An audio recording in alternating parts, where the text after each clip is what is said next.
Hello everyone, this is Marshall Gittler of ACLS Global, bringing you another lesson in the ACLS Global FX Trading School. In our last video, I described the various advantages of trading FX for the retail investor. Now, I'd like to discuss who the other participants in the market are. We know pretty well who the other participants are because the Bank for International Settlements, or BIS, does some research on this question every 3 years. If you haven't heard of the BIS, don't worry, it's not very well known. And here's what they've found. The three major types of players. The BIS divides the FX market into three major groups. The big banks and security companies, called reporting dealers in this graph, other financial institutions, and non-financial customers. The big banks and security companies are 42% of the market, other financial institutions are a little over half, and non-financial customers are a pretty small part, only 7%. The big banks and security companies.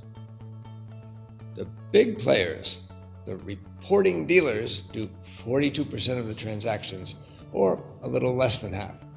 These are the big banks and security houses that stand at the center of the FX market. They trade with everyone else, offering to deal in any kind of circumstances, even when the market gets wild.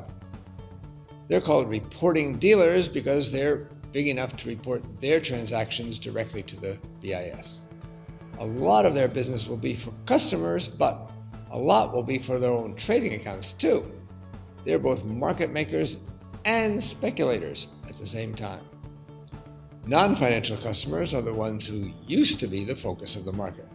These are the companies that import or export goods and need to buy foreign exchange to make the transaction.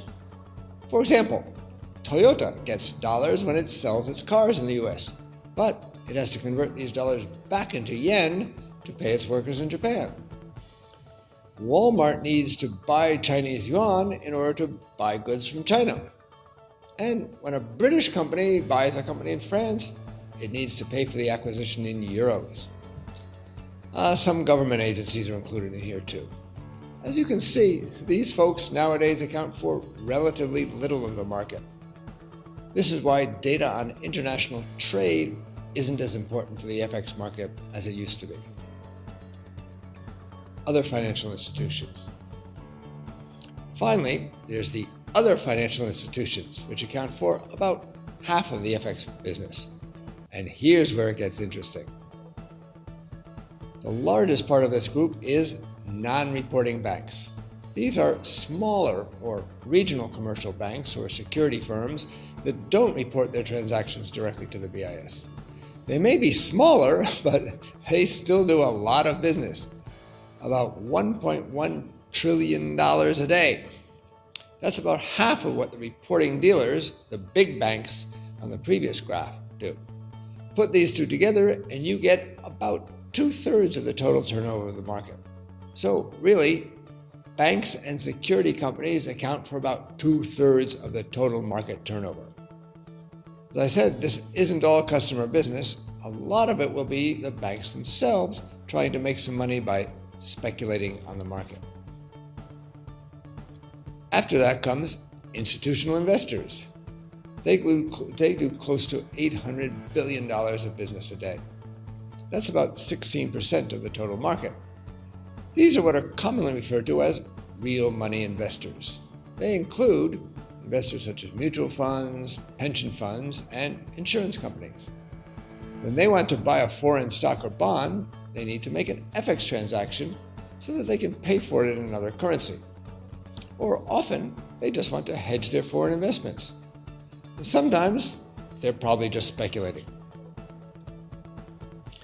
Next comes the real serious speculators, the hedge funds and proprietary trading firms, or PTFs. These folks are also investing in stocks and bonds all over the world, but with a lot more leverage and a lot higher turnover.